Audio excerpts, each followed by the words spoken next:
Let's roll it, girls.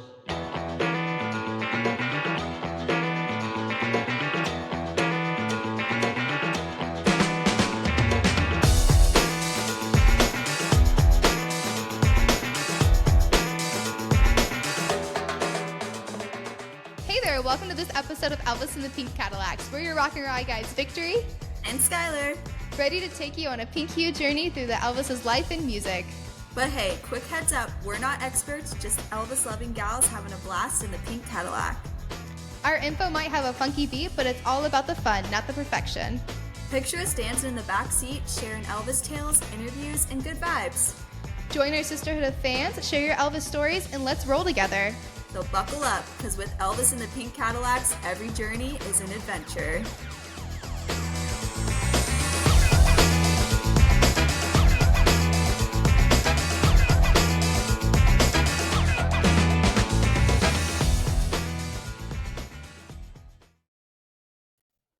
Hi. Hello, welcome back to Elvis and the Pink Cadillacs. And right now, let me tell you guys, Sky and I are kind of like zoned out. Completely. You know, sometimes when you work all day and then you come on and film an episode, you're a little like lower energy, but it's okay. We're gonna ramp it up. We're gonna rev it up. Going. We're gonna rev the engines. Rev the engines. We're driving the pink Cadillac. We're going. We're ready for this interview. We got this. It's so funny because like they come from like the hype up like introduction. We're like, yeah, get in our pink Cadillac, and then we're like, hey, welcome back. How y'all doing? But you guys, this one, I know as soon as we start the interview process, we're going to be shaking in our boots because today we have a really special guest. If you guys saw the Reinvented Elvis 68 comeback special in theaters, you are in for a treat today. Guys, we have John Scheinfeld on our platform, not in studio, but in our studio studio. Surprise, we're in a studio. Surprise. Guys, I'm seriously so excited about this. Like, I still cannot believe that this happened somehow. I was talking to my husband. I'm like, yeah, we have the director coming on. He's like, the director? I'm like, John Scheinfeld, yes, the director. The director. And like, today I was rewatching some of Reinventing Elvis because we saw it on July 30th, which is now almost a month ago at this point, which is Was that crazy. Really? No, yeah, you're lying. July 30th. You're lying. It is. There ain't no way. August 21st. I keep telling people. I was like, it came out a few weekends ago. Oh my god. Well, it's like, isn't it wild? Because it was only in theaters for one day. It did come out on August 15th on Paramount Plus. If you have Paramount Plus, go watch it, guys. It is amazing. It genuinely is such a good documentary. It was so informational, and like had so much footage that like I feel like I haven't seen before. I didn't even know that was cut out footage at all. When someone told me that, they're like, that's not footage they used in the actual show. I was like, what? Yeah, because I feel like they did so many takes of the special. Like, we literally don't know what is out there. And to just hear it from Steve's mouth, like, oh my gosh, it's so special. And now we get to talk to someone who literally, like, wrote and directed this. Like, that is crazy. Hands on. I'm so excited to find out if there's actual more footage out there that we haven't seen yet. I know it's a question we will be asking. We will be asking. Don't you worry, because I know you guys want to know. I know you want to know. Other than this, though, we finished Elvis Week, guys. We got through it. Amazing job. We got through it. Crazy. And guess who I was hanging out with yesterday on Sunday? Who were you hanging out with, Victory? Who was like, wasn't it our ultimate? Wasn't it our ultimate? I think so. Did I have FOMO? Yes. Yesterday, I got to hang out with Cody Dayonath, and it was so much fun just catching up with him. He invited us out to his Sunday show. My husband and I, Sky lives in Arizona, so sadly she couldn't make it. But it was so great, you guys. He's doing well. I got to see the belt. I got to hold the belt. The belt is beautiful. The pics of you and the belt are iconic. Iconic. I got to try on the belt. I felt really special. And he had his check there on display for everyone to see, so I also got to see the check. Of course you did. I love it. I love it. It was fun. I mean, he killed it up on stage. He performed at a venue where he grew up playing. I sent Sky one of the pictures of when Cody was a wee little nugget, and he has been singing his whole life. his whole life. So that was a really cool experience. It's so cool, and I'm so happy you got to. And next month, I am going to be going to a festival in Mount Joy with Cody again. So that's going to be fun. And then Sky has one in Arizona, right, with him? Yes. Next month. I'm so excited to finally meet him, and then Victory gets to see him before, so it'll be great. Even though we're far, we're like close, you know? Close. Somehow.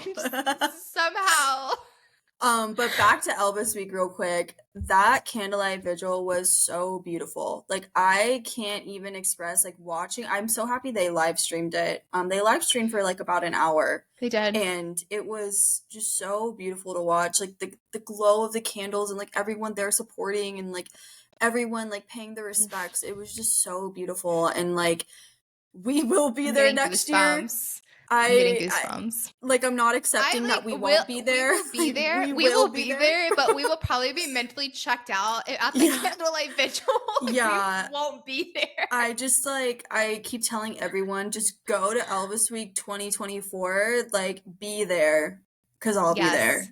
Be there or be square. We'll both be there. Yeah. But anyways, Victory. Are we ready to move it along and go into Cadillac Confessions? I think we should go to Cadillac Confessions. Hit it. Hit it.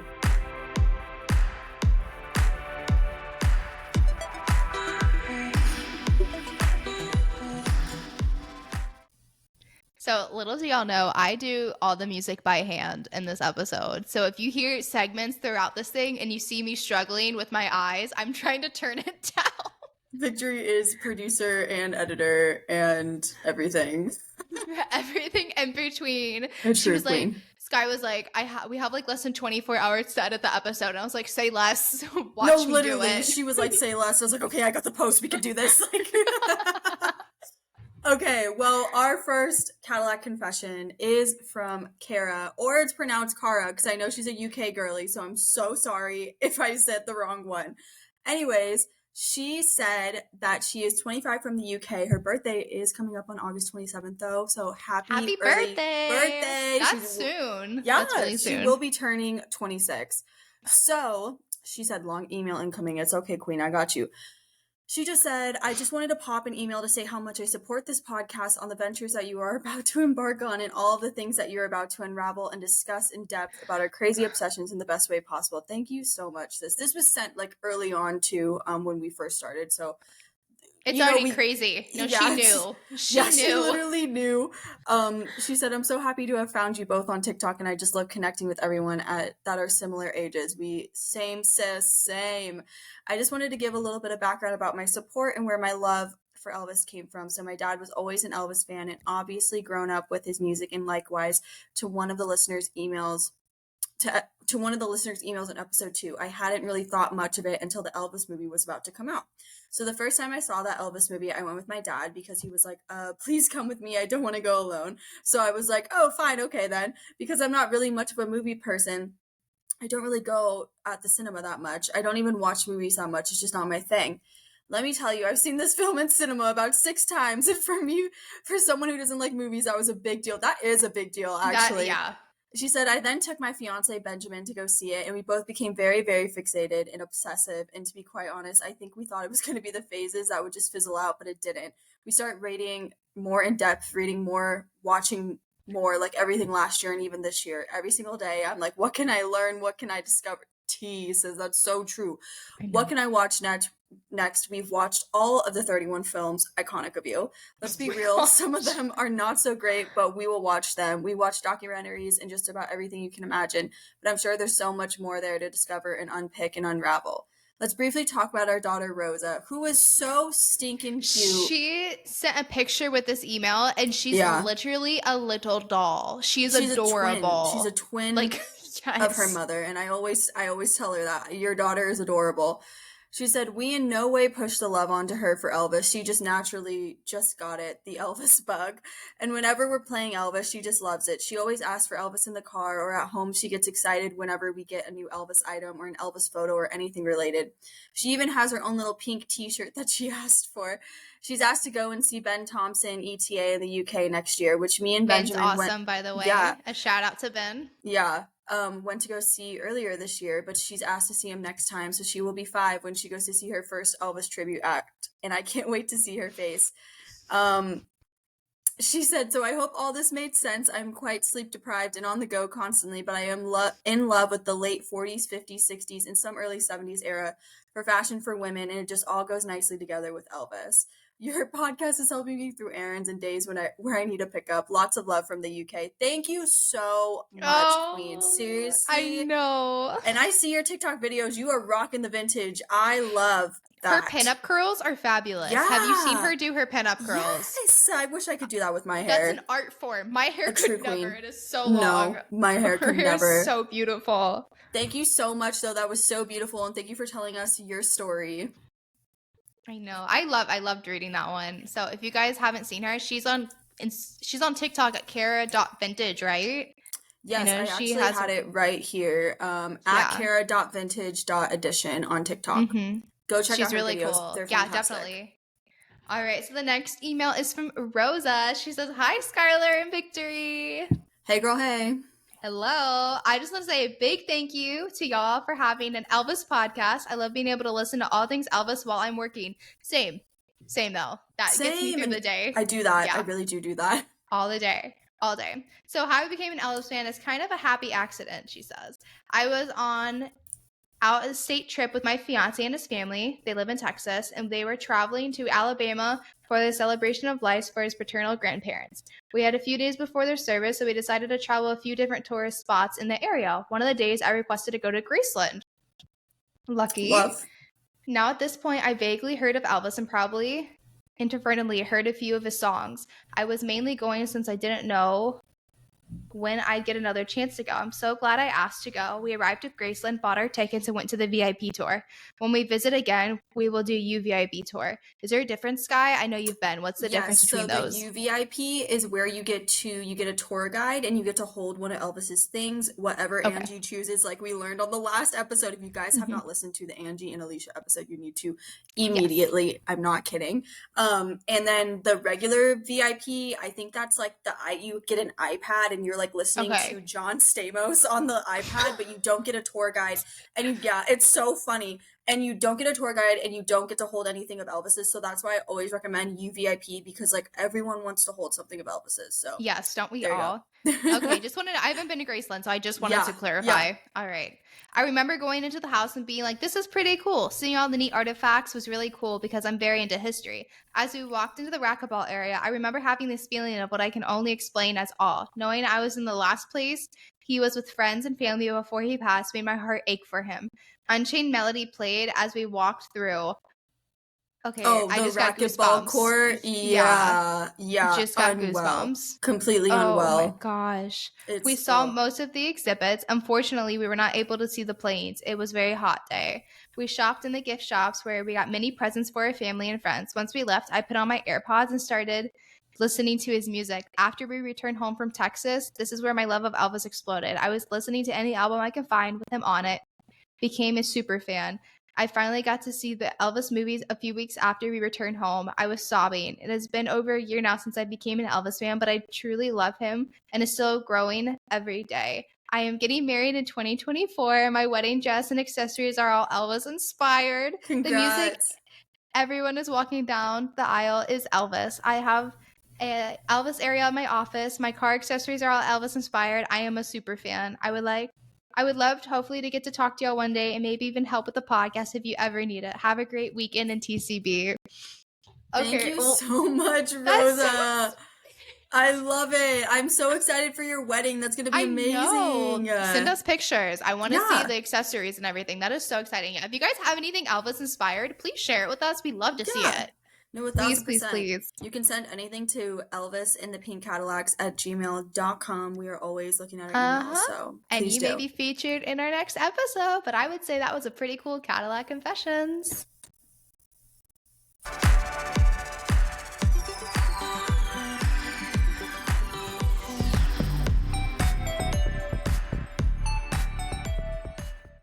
That was jazzy. I was like, what was that ending? We've never gotten to that before. What is happening? Oh, I like that. That was cool. It like changed. Okay, well, before we welcome John on, we didn't talk about our fixations last week, and I just feel like, how could we not? I Like, know. I I think we were just know. the hype with Angie and Alicia. We were like, oh my We God. were zoned Yeah. out. Yeah. Just So, gone. like, we will continue this tradition. Don't you worry. So, today, Victory, what is your Elvis fixation of the week? Okay, so mine has something to do with Elvis. It was actually from Elvis Week with Linda Thompson. It has involved Linda Thompson and her story of when she was being interviewed up on the stage. So this TikTok actually I saw today, and it was a story that she was describing of how Lisa Marie growing up, she would see in interviews, Lisa was saying how she was like a menace growing up, and Linda goes, and she's like, Lisa was not a menace at all. She was an angel. I love her. But when she became an adult, she invited me to one of her birthday parties, and I was going to go to the restroom, and she came with me, as girls do. And she said she was in the bathroom, and she was looking at Lisa, and she just saw her father. And she looked at her, and she's like, I'm either going to have to kiss you, or you're going to have to leave. Because she saw... Have you not seen this? I've seen some of Linda, like the Linda interview, but I haven't seen that part. Ooh. She was describing. She was like she like in the eyes, like Lisa looked like Elvis in that moment. She probably had a moment of like, holy crap! Like, and Linda was like, "I'm either gonna have to kiss you on the lips right now, or you're gonna have to leave." And obviously, she was joking, but it was just like, I thought that was so funny. Like, I've never heard a story like that, and I know that's my fixation. I thought that was a really sweet, interesting story that Linda shared. That. And I think like it was so cool seeing Linda back at Graceland too. Like how special, like her getting to relive that and her recreating all the photos in Graceland. I was like, oh my God, a queen! Like it was really so iconic. Lovely to get to just see her back because she hasn't been back in so long. So I loved it. I know. So my fixation, tell me yours. I feel like I just have a lot of fixations all the time, but one that really got me this week and has always kind of gotten me is when when you're watching Fun in Acapulco, I definitely butchered that name. I always butcher that name. Bossa Nova, like just the scene, like the way he moves. It's like the girls scene. How was he moving his hips like that? I don't understand. I mean, I do understand it's Elvis, but like, come on. Like, he's like wiggling and someone like literally... I just want to drop you in the scene. I just want to take you back in time and just drop you as an extra. I'm still crying right now, please. How can we... Do we got a time machine? Bring me back. I'm begging. Like, it's just like the way he moves. And someone... I'm so sorry, I forgot who it was, but someone swiped up on my story and was like, he's tap dancing. And so then I went back and rewatched it, and I was just focusing on his feet, and I was like, is he tap dancing? Is he a tap dancer? It's like a mix. It looks like it, but it doesn't at the same time. Like, it's like, it could be, but it couldn't. Like, it's just the way that Elvis moves. Oh my God. I just love him. I just love him. You just can't get enough. I just can't get enough. It's going to be another dance scene. Yes, just waiting. It is. It's always the dance scenes for me. And then of course, like Riley posted a story, and she watched Girls end scene, and she tagged me and Kelsey, I think, and was like, I understand now. It's like, it's just addicting to watch. Like, he just moves so beautifully. I just love him. Anyways, that's my fixation. And can we mention now how the entire time Cody was at Elvis Week, he was randomly saying, my fixation to the boys. Yes. He told us that he was like telling everyone at Elvis Week, like, this is my fixation of the week. I was like, we started something. And that's why I'm like, we have to continue. We can't just not do my fixation of the week. So even my apologies. On Sunday. Yes, yeah. Even on Sunday, he was like, my fixation. I can't. Like, okay. I love it. And that's what that's why I said I'm sorry for last week. We got caught up in the moment. I know. It will never be forgotten again. I promise you all. Thank you. All right. Well, I think we are ready to introduce our guest. Sky, would you like to do the honor? Oh my God. I would love to do the honors. Okay. Friends and family, Elvis besties. John Scheinfeld is a critically acclaimed documentary filmmaker. He's an Emmy, Grammy, and 2-time Writers Guild Award nominee and the director of Reinventing Elvis, the '68 comeback. Some of his previous work includes The Happy Days of Gary Marshall, Sergio Mendes in The Key of Joy, The U.S. versus John Lennon, in a more recent release, What the Hell Happened to Blood, Sweat, and Tears. We are so excited to have John on today to talk some Elvis with us and the documentary. So please welcome to Elvis in the Pink Cadillacs, John Scheinfeld. Let us just we already did an introduction before you hopped on, but Elvis in the Pink Cadillacs, please welcome John Scheinfeld. He is here, director of Reinventing Elvis, the 68 comeback. You made it, John. Welcome. We're so excited to have you on today. Happy to be with both of you. This is going to be fun. It is, and we're so honored to be able to talk to you about this film because, like we were saying earlier, a lot of Elvis fans are new from 2022 from Baz Luhrmann's film, and they are deep diving into Elvis. We are welcoming any new Elvis content we can get because we don't get it every day. He's not here anymore, unfortunately. So when it came out that Reinventing Elvis was coming out in theaters for one day, which thank you for that. That was such a blessing. I know, that was such a treat. Yeah, to go and see him again on the big screen. It makes you want to go watch all of his films on the big screen, Rent out a theater, do it if you can. You bet. Yeah, but yeah, it was so amazing, and it's just been, everyone loves it. So thank you so much, John, for putting your work into it. Well, thank you. Our challenge really was, there have been so many documentaries, books, articles about Elvis. It's always hard to find that one way to tell his story that perhaps hasn't been told before, or at least somewhat can be fresh. And that's what appealed to me about Reinventing Elvis, is that a lot of these other projects had touched, including Baz Luhrmann's movie, had touched on the comeback special, but nobody really told the true story of what happened behind the scenes. And I'm a story guy, so whenever I'm thinking about, do I want to take on a film or not, it's always, what's the story? Is it compelling enough? Is it multi-layered enough that it really justifies being up on the big screen? And I just thought this really did in so many ways. And there's a story here for the 68 special. Is there a story, Yes. So let's just get into it. How did this idea even come about? Did you previously read Steve's book? Were you even interested in the 68 special at all? We'd love to know. Yeah, great question. I knew Elvis's music. I wasn't an obsessed fan. I will confess that, which is probably a bad thing to do on a podcast like this. Okay. But you're okay. I was I kind of grew up with the Beatles. I was a Beatles guy. Okay. But I always knew who Elvis was, But over the years, I've come to have a much greater appreciation for his music, particularly that 1955, 1960 period.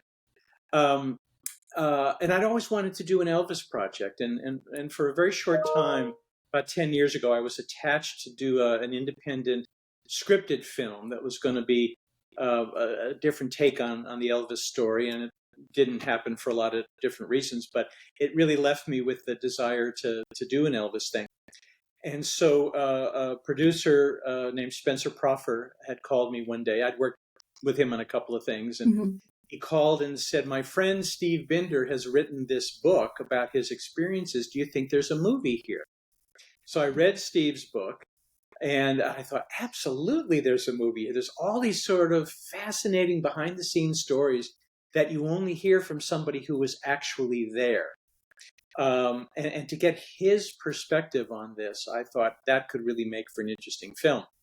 So I put together a treatment as to what my vision for the film was going to be. And then it took some time for the producer to find the money. But lo and behold, about a year and a half ago, he finally found the money, sold it to Paramount Plus, and so we began work. We didn't have a title at first, but finally we loved the title of Reinventing Elvis, and that became our title as we move forward. It was a great title. It's I think it's a perfect title, actually. And what I like about the film too is that we learned stuff that we definitely didn't know. A lot of stuff about the Colonel. Everyone, Victory, were you shocked? Finding out that he might have killed someone and he ate pepper for bets. I was like, the pepper. What is happening with the pepper? What is this man doing? That was what? I want to know where did that come from? Like, how did you guys source that out? Because that was so specific. It was very specific. Well, what's really interesting is I know both of you loved the Baz Luhrmann film. And it was great filmmaking. It was energetic. It was fun. It was interesting to look at. All of that was just terrific. What differentiates a scripted feature film from a documentary is you have to be in service to the truth when you're making a documentary. When you're doing a scripted feature, you can take dramatic license. Mm-hmm. And there was a lot of dramatic license in Baz's film. He put words in people's mouths, which is fine. And he showed some events that were in the spirit of Elvis's life, even if they didn't actually happen. Yes. But for a documentary, we have to be really much telling the truth. So when I interviewed our Elvis experts, one of them, Alana Nash, had written, I think, the definitive book on Elvis and the Colonel. Yes. Mm-hmm. And so when I did my interview with her, she brought up these stories of the Colonel, which come out of her research, and so we have to corroborate this, and we were able to do this at least to the point where we suggest in the film that he might have been involved with these things, and there's a lot of circumstantial evidence that he was involved with a murder back in Holland. Mm-hmm. Some of your podcast fans may know that he was not a colonel. He was not a Tom. He was not a Parker. He was not even American. He was an illegal immigrant from Holland. And that much is true. We do know that. Mm-hmm. The question is, why did he come here? And what was he leaving behind? And in our film, we suggest what that was based on very reliable sources and circumstantial evidence. Well, it was shocking. Crazy. I know. I was sitting there, and when it came up on screen, my husband looks at me and he's like, "What? You knew about this?" And I was like, "I did not know about this." I was like, "This is new to me too." I will say that I did know about the murder allegations, but the pepper thing threw me off. I had no idea about the pepper thing. Well, I mean, this is the great thing about a film. If you can include in the narrative stories, events, incidents that maybe all but the obsessed Elvis fans perhaps haven't heard. And that's what we tried to do here. So now, Steve's been out there giving interviews over the years, and some of the stories have shown up before, but never in a cinematic way, never in a way where we had to translate that to the big screen. And that's what was a great challenge for me and my team. Beautifully done. Beautifully done. I love the storyline. And my husband doesn't know anything about Elvis or anything. And he walked away feeling so informed and so educated and ignited. Like he wanted to learn more after leaving the theater. So you're turning non-Elvis fans into Elvis fans. You're working the magic, I will say. Well, and again, we were talking a little bit before about, I also try to make people feel something, feel emotional about something. Not every documentary does that. A lot of times a documentary will say, well, this happened, and this happened. And you do have to get the exposition out.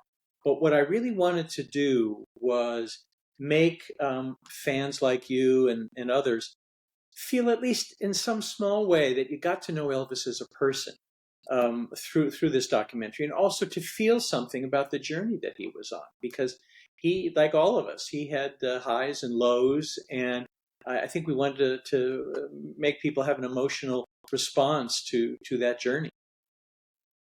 I loved it. Now, with these documentaries, where did your passion derive from for wanting to start creating music documentaries? Well, it's a good question. It was actually total accident.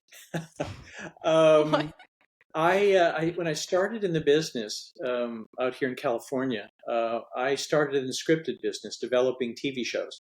I was a baby executive for Paramount. Awesome. And then I worked for another company, very, very prestigious small production company. And then I went out on my own.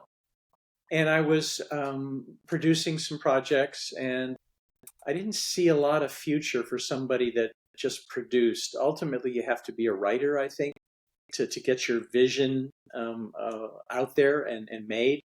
So I took a year off, and I wrote scripts.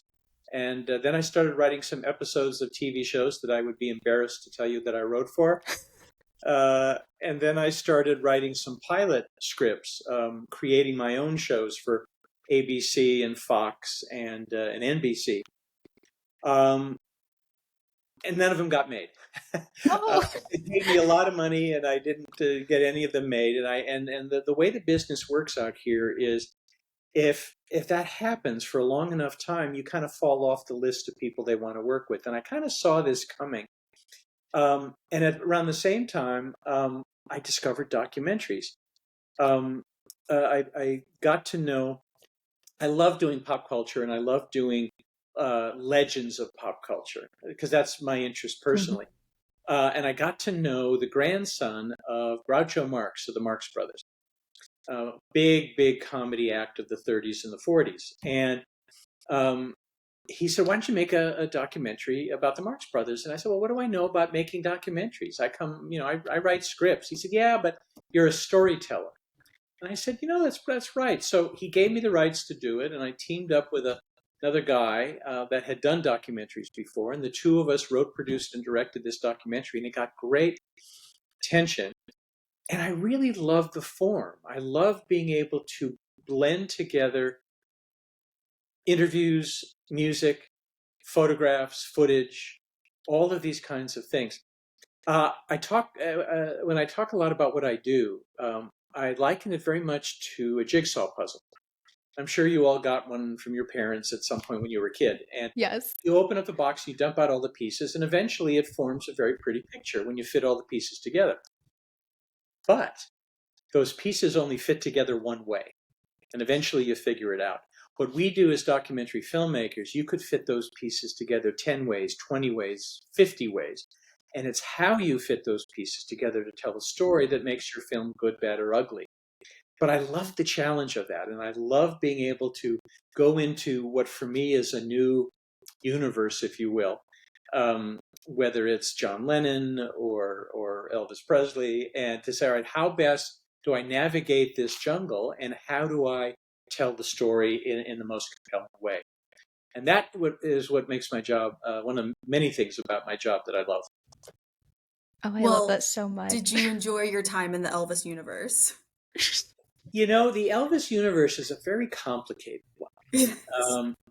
The fans tend to be very obsessed fans, and you can offend them very easily. Yes. And so I think that's a challenge that had to be overcome. But I think what's interesting is the comeback special itself is so beloved by Elvis fans. And I think by connection, so is Steve Binder, who is the original producer-director. Mm-hmm. And I think the ability that we had to take Steve's stories, some of which he had told, some of publicly, some of which he had not, and try to bring those out in a cinematic way. I think we probably had a lot of people out there that were ready for this, because it had not been done before. It had shown up in small ways in many of the other projects, including Baz Luhrmann's film. But no one had really told the true story in detail before. And I think maybe the Elvis fans were ready for this. They were. I would, and I just wanted to let you know, and I wanted to commend you for that. We were talking about this earlier, but we see it online all the time, like you said, Elvis fans are huge critics. Everyone has their own opinion of his life and what he's done, and all I've seen is just positive reviews from this documentary, because a lot of people love Steve, and they love hearing the story from Steve, because he's the one who changed Elvis's life, from this special. Like, he did it, and he had to fight through the Colonel, and he still did it. So all I've seen is just positivity radiating from this film, and everyone loves it. And like you said, you like to get emotion out of people, and you did. So yeah. So it's great to hear that. It really is. What's really interesting is there are obsessed fans who don't want to hear anything negative about their hero, and then there are those that they love him or her, and they love him or her in spite of the flaws. And again, as a documentary filmmaker, what I want to do is tell the truth. So here we have a show that's called The Comeback Special. Why did he have to come back? We had to look at his past and see some of the mistakes that were made in a career that necessitated him making a comeback. And so it's lovely to hear that people appreciated that we told the truth, that he is a magnificent artist who made some mistakes, or followed his nefarious manager who made some mistakes, and it put him in a position by 1968 where people were not buying his records, people were not going to see his films. No studio here in Hollywood wanted to make another Elvis film. And so you have this superstar saying, what am I going to do now? What direction am I going to go? And his manager, the only deal he can get is this deal to do a TV special at NBC. And so if your artist is just too perfect, that's what I would call a whitewash, which is where you're just sort of ignoring the flaws of your hero. But frankly, the fact that he is flawed makes his accomplishments even greater. 1,000%. And I really also liked how you included a lot of historical context to what was going on at the time, because I feel like a lot of the times when we think of Elvis, we never really dive into like what was happening in that period. Like we're just focusing on what Elvis did and what Elvis was doing at that time. And I thought like it's so important with what was going on. So thank you for including that, because it just really sets up the story. You're like, okay, like what was going on at this time? Like why was this special so important? Because what was going on at this time? And so just wanted to commend you for that as well. Oh, well, thank you. I need to do this more often. I haven't had this many compliments in an afternoon in a long time. We're all byproducts of our past and the times in which we grew up. You have your generation now, I had my generation, and we're all sort of shaped in some small way by that. And that's very true for Elvis. And I think I didn't want to make a film just for Elvis fans. I wanted to make it for people.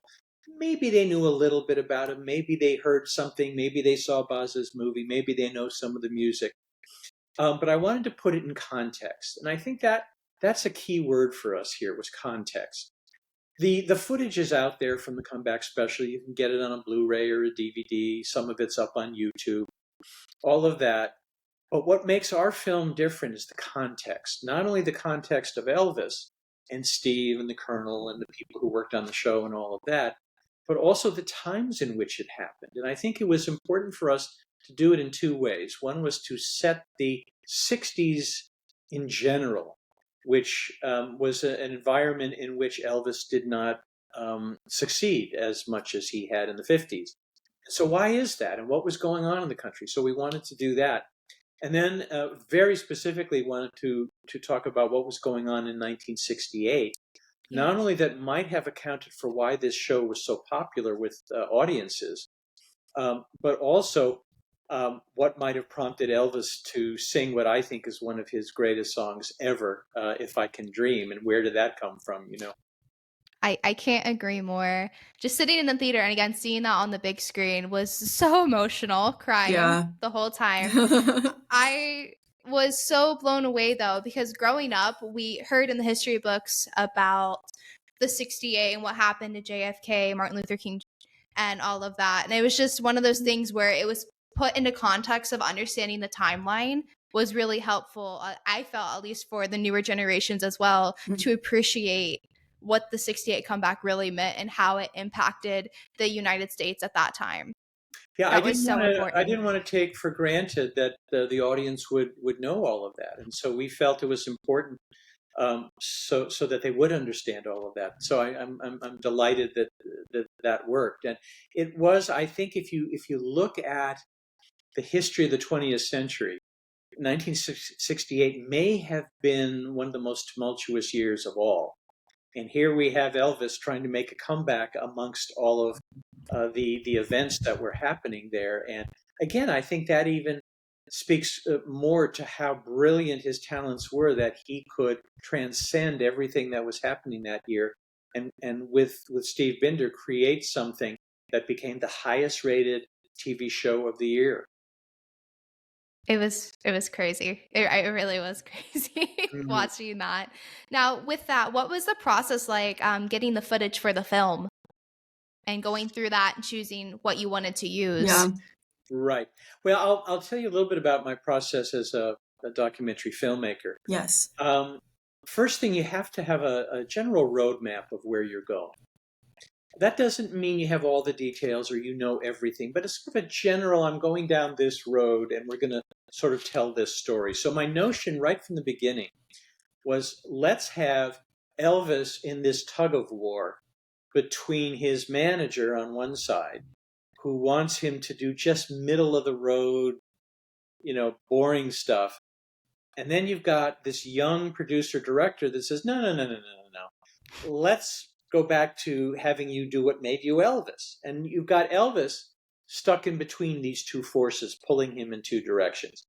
And I thought, that's very dramatic. That's the centerpiece of a really interesting film for me. So then I have to figure out, all right, so who are we going to talk to about this? We have Steve, of course, which tells all the story. Then we wanted to talk to some people that worked on the show. It's old enough now that a lot of people are no longer with us, but we were able to find a number of people that worked on the show so they could speak to what Steve was like as a producer-director, what Elvis was like as a person. And that, I think, is one of the things we talked about just a little while ago. Of I wanted people to feel, at least in some way, that they understood Elvis. And by hearing the stories of the people that worked with him, you sort of got a sense of a portrait of this guy. And then I wanted to have, it's one thing for Steve or these other people to say, oh, the audience loved it. It was just great. They were so, but it's a better and more interesting thing if you can find some people who are actually there that night. Yes. So thank heaven for social media. Yes. We reached out and we found 3 women who were teenagers who were in the audience when they shot the sit-down show. And I think when your podcast viewers, listeners are going to see our film, what you're going to watch the eyes of those women. You can see they are back 50 some years in that room watching this guy in that sexy leather suit doing his thing. And there's something really special about that. That's just terrific. And then we needed some Elvis experts to be able to put his career into some sort of perspective. And so there were, Gillian Garr had written a book about the comeback special. Alana Nash had written, as I said, the definitive book about the Colonel. So that became 2 necessities for me. But then we had Kelly Sene, who is a young music critic for the New Yorker magazine. And I thought this would be really interesting to have a young person's take on Elvis. He's a hip hop guy, Khalifa. Yes. That's what he loves. And for him to kind of go back and look at Elvis, I thought was a whole other interesting perspective. Because again, we didn't want to make Reinventing Elvis just for, your parents and your grandparents. We wanted it to be for everybody. Mm-hmm. And so we had to bring out, I think, stories and information and facts and all of that would be appealing to an audience, broad general audience. And that's what we tried to do. So once that was in place, then it's like, all right, what audiovisual assets are available to us to tell this story properly? Our producer, Spencer Proffer, had made a deal with ABG, which is the owner of the Elvis estate, to use up to a certain number of minutes of footage. And so we had access to all of that. So that's what you see in our film. You see that, you see outtakes, you see different moments from the special. And the challenge really is, okay, I have Steve or some of these other people we interviewed talking about this or that, telling this story or that story. What's the best clip to go along with that? It's not just a generic, oh, let's put Elvis singing in here. And so I will challenge the 2 of you when you see this again, and your fans. When you look at Reinventing Elvis, listen to the songs that are being performed at every spot in the film. Listen carefully to the lyrics that Elvis is singing. And what you're going to find is that more often than not, the lyrics that he is singing refer to a point that's just been made, or a point that we're about to make, or it's commenting on the action of things. So there's a reason why those songs are there. And that's what takes a lot of time to put these jigsaw pieces together. But then I also want to have stuff in a documentary that hasn't been in those 100 other Elvis documentaries. So as I say, the comeback footage has been out there, but I wanted to find some other things. So we found some newsreel footage of Elvis from the 50s. There's a great piece we have where Elvis is doing a press conference as he's getting ready to leave for the Army. Yes. And it is so clear and pristine, that footage, because no one had seen it before. We had it transferred by the people that owned that footage, and it just looks so cool. And again, it's not just, let's put some footage in there. Again, think about what they're asking, because nobody then thought rock and roll was going to last. So they say, do you think it'll still be there when you're out of the Army? And even Elvis doesn't know. And he says, I hope so. And so again, it's telling us something not only about history, but also about Elvis and what he thinks about what he's doing, his music and stuff. And then you don't hear the Colonel very much talking. No. And we found through some Elvis collectors, we found some audio recordings of the Colonel from 1956. And we have his voice in there in 2 excerpts, which I think are sort of interesting. And again, I think I'll challenge you to go back and look and listen. And did Tom Hanks, with that accent, is that what the Colonel really sounded like? No comment. I don't want to get in trouble. No comment. John, I may have said the same thing that you just said. It's so funny that you bring up the Army footage, because me and my friends have talked about this. We are like, yes, that footage is so clear and crisp. Seeing that was beautiful. Like, it was just like, wow, I've never seen that before. And because we're so used to seeing footage of him being like super grainy, because it's back in the day and it's not as clear as now. So like seeing that, I was like, oh my goodness, like, thank you so much. And I've got a team of people that I've worked with on all my films, and what they're really good at is digging this stuff up. Wow. Sometimes I'll have an idea of where to find it, but most of the time it's them. I have this woman named Kathleen who is fabulous. She is so sweet and nice, but she is like so persistent. She will not take no for an answer. And we said, I want some footage of from around the time of Elvis going into the Army. And there's all those shots of him getting a haircut, which everybody has seen. That's been in a million things. There's even, some shots of him on the boat going off to Germany, or getting off the boat in Germany. But she tracked down this footage from Fox Movietone News. And the reason it looks so great is we had it transferred from the original negative. And it just looks fabulous. And it's so wonderful to be able to see Elvis that clear and sharp outside of just the Hollywood movies that he did. And what was her name again? Oh, Kathleen Armitage is her name. Kathleen is the best. She's my associate. She's my associate producer, and she introduced me to my wife Karen. So love that. And she's a matchmaker. She is persistent. Matchmaker and a detective in one. I was gonna say, Kathleen, we may have to recruit you to look for some more Elvis footage. Amazing. And I love how you started talking about the cast, because it was so cool to hear from first witness, like they were there, and when Terry was talking about her sitting down for memories next to him, and then the footage played, and I was like, that is so cool. Like, that is so special to see her like recall that, and then there it is right next to her. I cried. That footage isn't the one that was in the special, so it felt so cool to see like something we haven't seen before. And even like with Susan talking about her time with Elvis, like everyone knows Susan and Elvis. We all watched it on the comeback special, and that's the Bordeaux scene. Oh, it's just so cool to watch and see her recount all of those feelings and see all of them. And and again, context is really important. And to have Susan, People in Elvis world know Susan, and she's told some of her stories before. But there's something about the power of film when you can see her talking and juxtapose that against some of the actual footage or photos.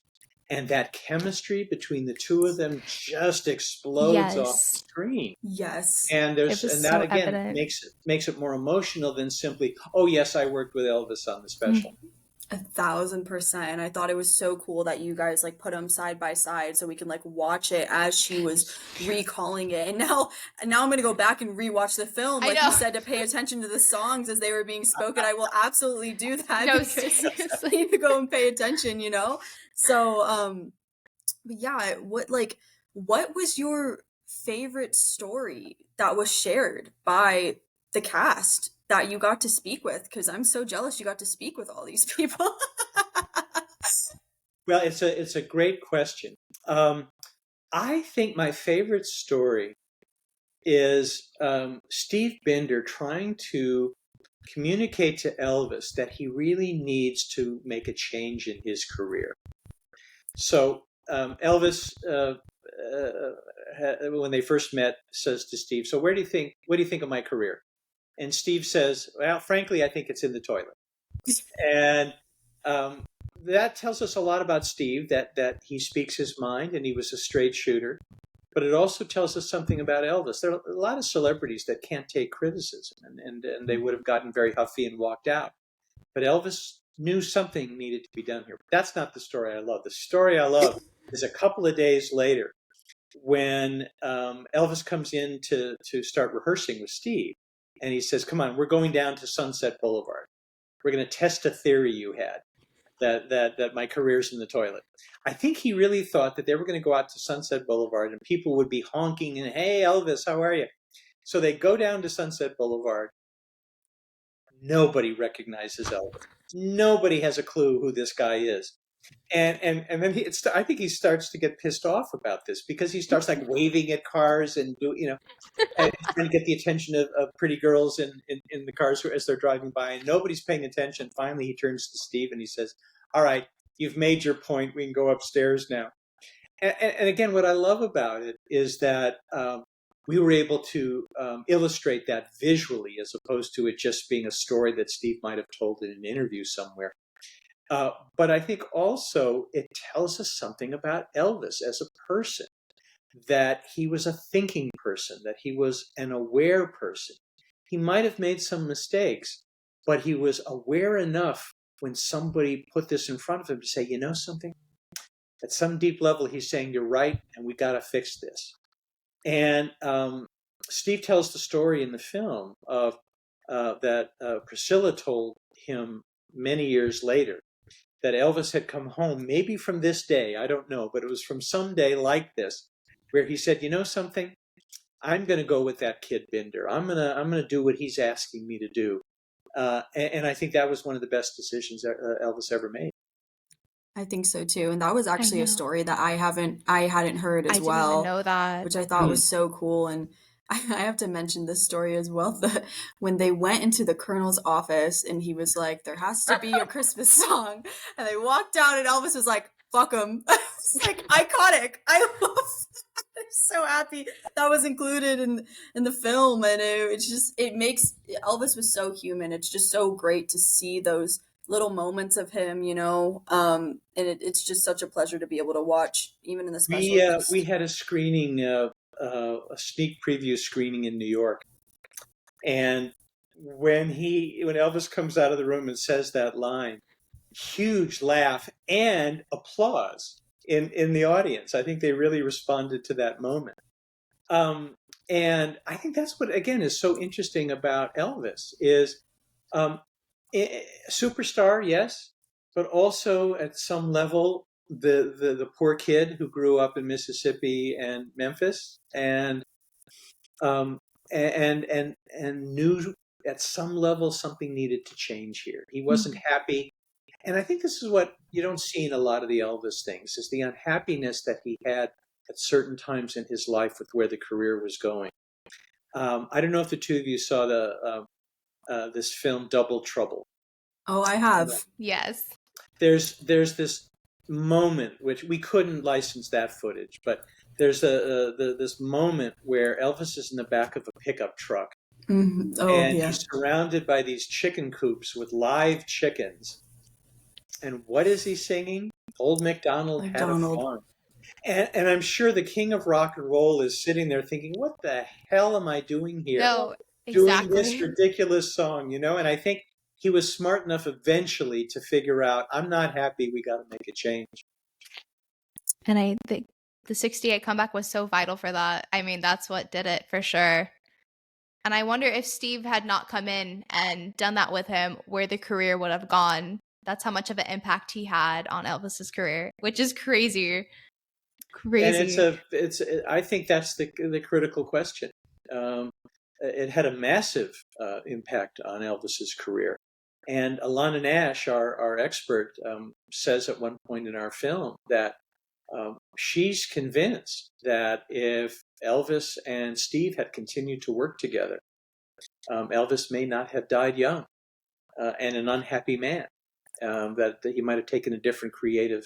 And I think really that's sort of, again, what struck me when I was putting together the treatment for this is the Shakespearean tragedy of this superstar who leaned much too heavily on his manager. And it did not serve him well most of the time, and particularly later in life. And I think that's the tragedy, that here he was at age 42, dying in his bathroom. And had he been a happier person, had he made different creative decisions, perhaps he'd still be with us today, or at least we would have had the pleasure of many more years of his music and performances. It's crazy to think about, to even comprehend, of like those extra years we might have gotten with him if something had changed. Because in the story in the film where he gave Steve his number and Colonel made sure no one to get a hold of him, I didn't even know that happened. I didn't even know the connection with Steve and Elvis continued after the 68 comeback. So that was mind-blowing to me. Yeah, that was one of those stories. I didn't know that story either. And it's such a poignant, dramatic moment of Elvis wanting to stay in touch, but then the Colonel won't let him, and he enables him, or he goes along with it. And that's what was so tragic, really. Truly. Though this film had me in my feels. I went home, I didn't know how to feel or act for the rest of the day. I was like, I need a moment. No one talk to me. The other thing that we do, my team and I, is we tend to cut things a little faster, give it a little bit more energy, but also tend to pack in a little bit more because we would love for people to come back and watch it a second time. So I hope the two of you will do that, and your podcast fans will do the same, because I think you'll see things the second time around that perhaps you missed or maybe went by a little fast the first time around. Yes. And I will say that I actually already have watched it a second time. Yes. So we're going to go for third. To watch it. another round. So every time we do an episode with a guest, we always ask our podcast listener, hey, like, do you have any questions for the guests? So we have some fan questions for you, just two. Sure. And so Rachel asked, what was it like to work with Steve Bender, who practically saved Elvis's career? It was, I feel honored to have had the opportunity to work with Steve. He is a legend in my business for all the not just for Elvis, for many of the other programs that he did. He's what people would call a pro's pro. It's really interesting. I've done films on a lot of famous people, and it's really rare to come across someone that no one has a bad thing to say about. People can always find something. Even John Lennon, people had bad things to say about, in a year and a half of working on this film, I didn't find a person who had anything bad to say about Steve. He is so admired and revered. And so that was really interesting. He's 90 years old now. His mind is so sharp. And his powers of recall are so tremendous that he remembers everything as if it were yesterday. And you saw that in the film, the detail with which he told these stories. And so that's a pleasure to have a subject who says, well, it's so long ago, I really don't remember, but he remembered everything, which is just great. But also I appreciated that as a producer director, he knows what is involved with the work that I do. And he was so supportive, and I will always be grateful to him for that. He could have said, no, you should do it this way, or do it that way, or do it the way I would do it. He was very gracious and generous in his support of my vision for this. And so I will be forever grateful to that. But just for Rachel's question, just a pleasure to work with Steve. That is so wonderful to hear. I would have never guessed he was 90. I was looking at him and I was like, this guy is nowhere near that age. Oh my goodness. He was recalling everything, and he still had that, like, he had a wit to him. He was like, it was such a joy. He really did. Yeah. And he's a great storyteller. And that comes across. Yeah. Truly, I thought he was younger. When you said 90, my jaw literally dropped. I was like, what? There's no way. So we do have one more question from JoJo, and they ask, will the documentary stream anywhere else or just on Paramount? That's a great question. So for JoJo, what happens in the business is documentaries, features too, but documentaries can happen many different ways.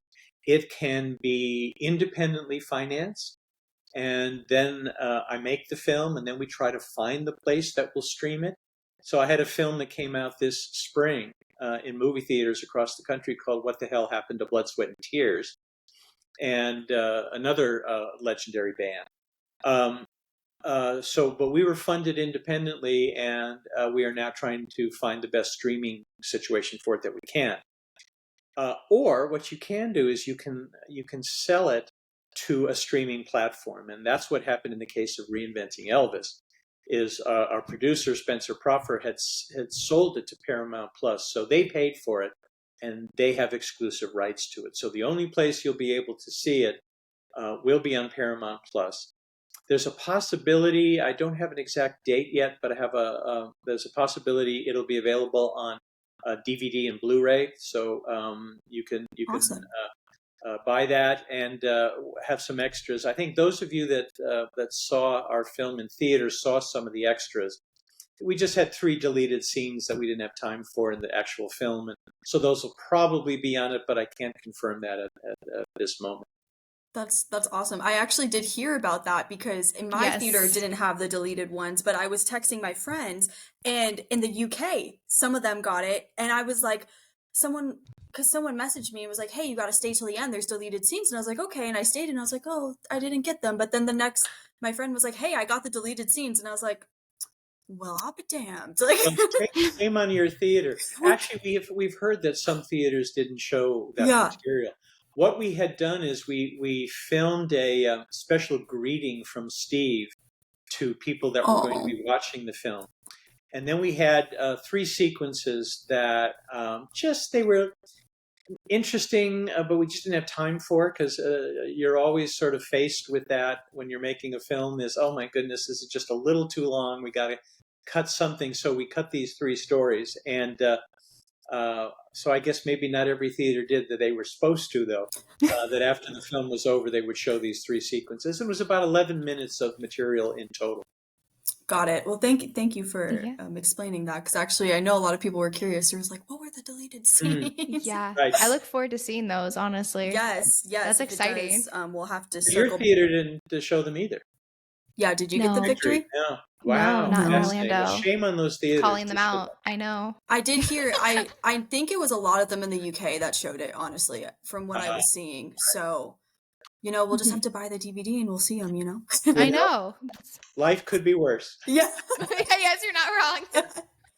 Well, John, it's been such a pleasure to seriously speak with you. Thank you so much for speaking with just 2 young girls obsessed with Elvis, and it's an honor to talk to you about your film, and well, I love your enthusiasm, and it's a wonderful thing to see that 2 smart young women who were not around at all and probably shouldn't even know who Elvis is, much less be obsessed with him, have you've taken this on, and I just think that's great. And so I'm happy to have been your guests, and love the smart questions and the good conversation. Well, you are always welcome back. Anytime. Yes, anytime. Before you go, are you working on anything right now? Do you have any new project in the future that you would like to speak about real quick? Yes, a very un-Elvis-y like project. That is fine. That's fine. I'm finishing a rough cut this week of a new film that involves baseball. Awesome. And it's really interesting. I'm hard to peg as a filmmaker because I have a broad range of interests, and I never like to repeat myself. So yes, they're music docs, but each one's a little different. The story's a little different. Mm-hmm.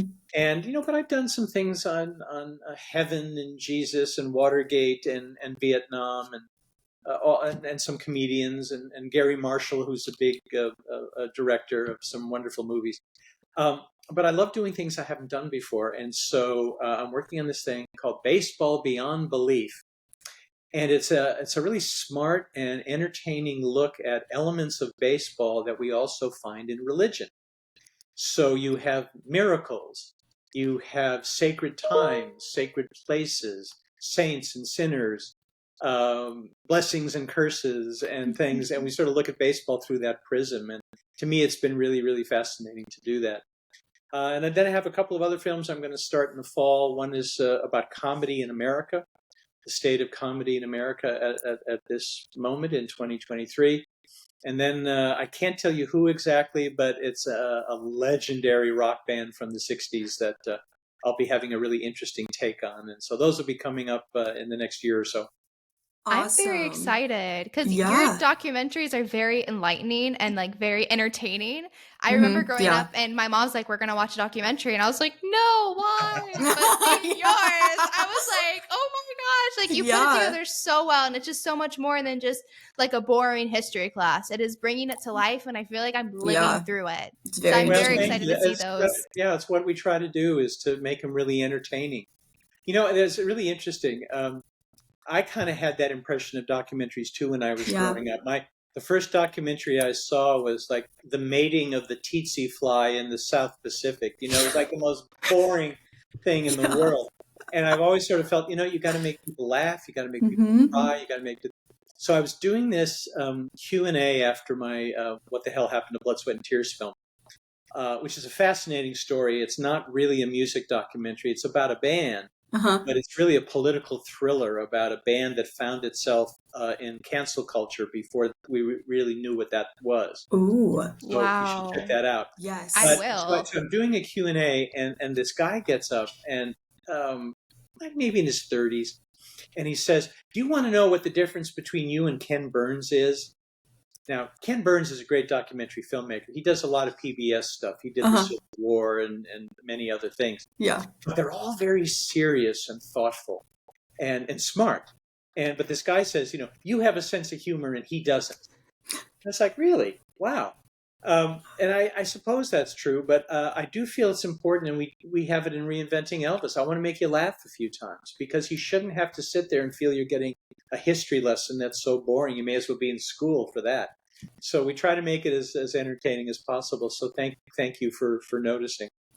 Yeah, I did. I was laughing, crying, everything. I would all say the emotions. The same thing as well, because I feel like when you're in school, you're just hit with all of these historical documentaries, and you're like, oh, like, what's going on? Like, it's hard to follow, it doesn't keep you hooked. And with this, it was like not like that at all. So amazing job, John. And again, such a pleasure to have you on. And everyone look out for John's future projects. We are so excited. The baseball one actually sounds very interesting. I know. I'm very excited about that. And excited to see who the band is you're talking about in the future. We'll have to keep an eye out. Well, maybe we'll talk again when we get a little further down the road. But thanks for the interest. It was great to be with you both. Yes. Thank you so much. Bye, John. Bye-bye.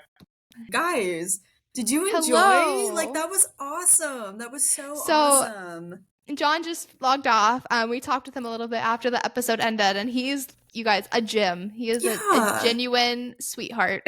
He was like it was so cool. He was like asking us questions, and I was like, you want to know about me? Like, when he first came on, he started interviewing us, and I was like, hold up, we're supposed to be interviewing you.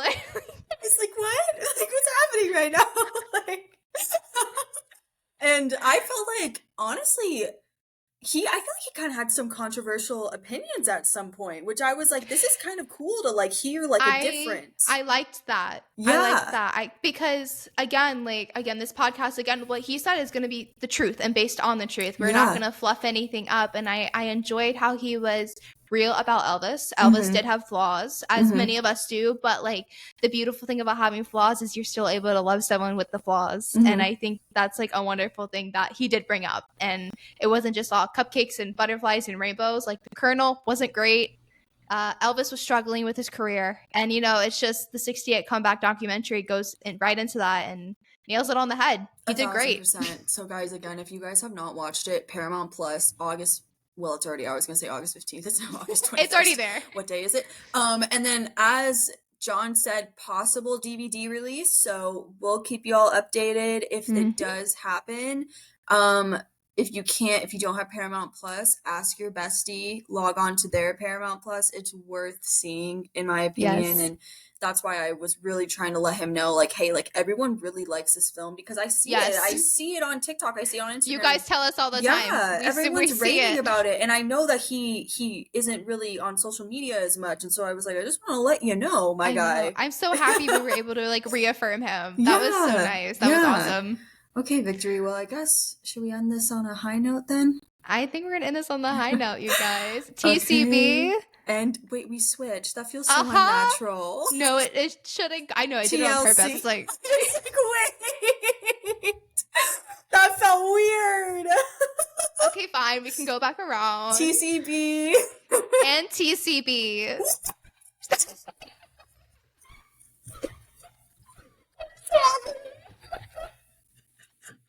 Okay, goodbye. Are you against TLC? No, I'm not. TLC is always your thing. You guys know we never assign each other these things. It just happened. It just happened. Okay, bye, guys. Bye. TLC. TCB.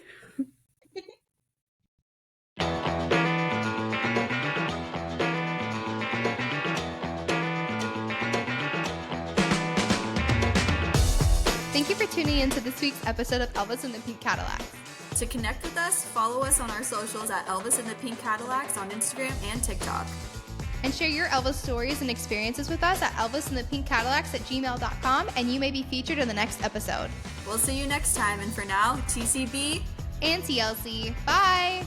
Bye!